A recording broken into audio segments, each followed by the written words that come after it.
Bonsoir, c'est par une excellente initiative du transporteur TIS que nous commençons. TIS qui dessert une vingtaine de communes et entend mettre l'accent sur les difficultés des personnes handicapées. C'est ainsi qu'a été organisée une après-midi rugby fauteuil, ceci pour alerter sur les problèmes du handicap et une indifférence de certaines personnes valides. Qui est à l'initiative de cette manifestation avec tout un tas de partenaires. En fait, on a souhaité, nous, dans le cadre de notre politique d'accessibilité, pouvoir promouvoir l'accessibilité, pouvoir montrer un regard différent sur l'accessibilité, puisqu'en fait, aujourd'hui, c'est pas toujours facile de faire dans les transports, de mixer les deux. Donc du coup, on a voulu faire ça sous un regard plus convivial, plus chaleureux, d'échange. Et notamment, on s'est dit que le sport était un bon vecteur pour pouvoir véhiculer toute cette image qu'on souhaite donner du transport notamment. Ça se passait aux arènes de l'Agora d'Evry. Une nouvelle loi dans l'arsenal antiterroriste, présentée en Conseil des ministres, qui prévoit entre autres une interdiction de sortie du territoire pour les personnes soupçonnées de vouloir gagner une terre du djihad comme la Syrie ou l'Irak par exemple. Ça concernera les mineurs en priorité. Alors qu'en pense-t-on en Essonne? Petit thermomètre de rue que l'on doit à Florent Vasmer et Bruno Lefebvre. J'ai rien contre ça, c'est une bonne initiative. Ils ont rien à foutre avec nous qui aiment la paix et la sécurité. Quelqu'un qui a dit, on tue les leaders et puis ça repousse, c'est comme la pieuvre. Alors donc, de toute façon... On se doit de protéger la vie de l'autre en protégeant la sienne. C'est une bonne mesure. Je pense que le danger est imminent. Je pense que la sécurité est dépassée.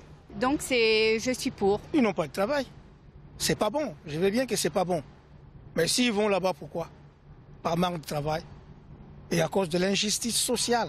Ma foi, ça pourrait être judicieux, mais c'est quand même une entrave au droit de déplacement physique des personnes. Restez en France!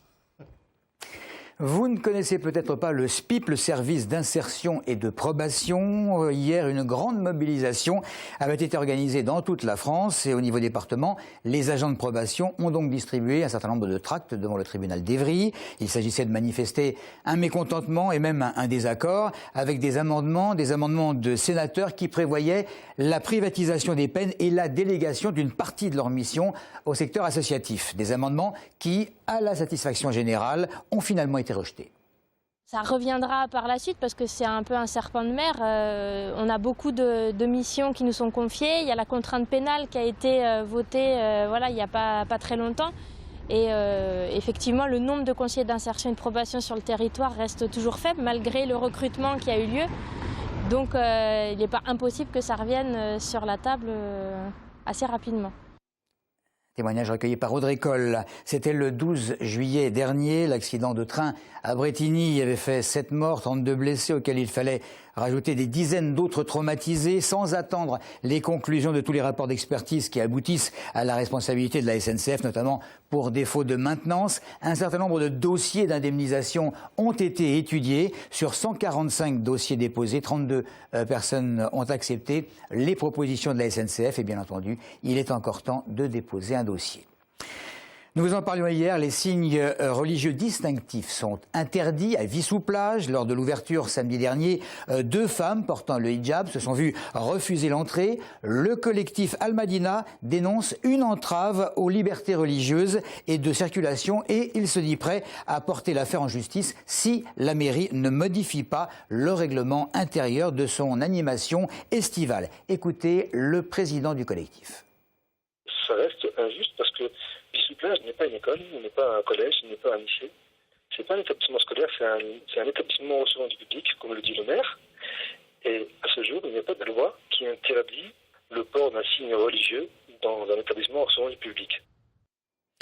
Par ailleurs, le collectif souhaite préciser qu'il s'agit bien là de défendre la liberté de pratique de tous les cultes et pas uniquement de la religion musulmane. Fin de citation. Vous savez probablement que Téléson dispose d'un peu moins de 3 mois maintenant pour mobiliser les bonnes volontés afin de survivre, n'ayons pas peur des mots. Dans une lettre que le président de Téléson et président du Conseil général a publiée, tout est expliqué. Situation financière, le pourquoi de cette situation et les espoirs qui sont encore crédibles. La survie de Téléson dépend d'un réflexe de tous. À un moment critique pour la chaîne, il ne faut pas se voiler la face, eh bien on en appelle à toute la communauté essonnienne, à commencer par les acteurs économiques, pour leur dire aidez cette chaîne, mobilisez-vous, mobilisons-nous pour permettre la survie de Téléson dans un moment très difficile. La pérennité de la chaîne est en question. Les financeurs publics sont là, mais ont des contraintes budgétaires très fortes. Alors on a besoin de rééquilibrer le financement de cette chaîne. Jusqu'à présent, il est assuré à 80% par les collectivités locales, principalement le Conseil général, et 20% uniquement par des recettes publicitaires. On dit, allez, c'est le moment d'essayer de rééquilibrer. Donc voilà, c'est de cette crise, on va essayer de trouver le rééquilibrage et les conditions de pérennité de la chaîne. C'est ce que j'appelle, moi, une sorte de patriotisme essonnien, de la PME au grand groupe. Leur dire, écoutez, vous avez cette chaîne, elle diffuse, plusieurs centaines de milliers d'Essonniens peuvent la voir chaque semaine. Prenez un petit peu de publicité. Vous ne l'avez pas fait dans le passé, peut-être parce que vous n'y pensiez pas, mais en même temps, vous savez à quel point c'est important que cette chaîne existe. Et puis, il faut que chacun relaie l'information. Tous ceux qui sont passés sur ce plateau, qui connaissent peut-être des entreprises, qui connaissent parfois des partenaires possibles.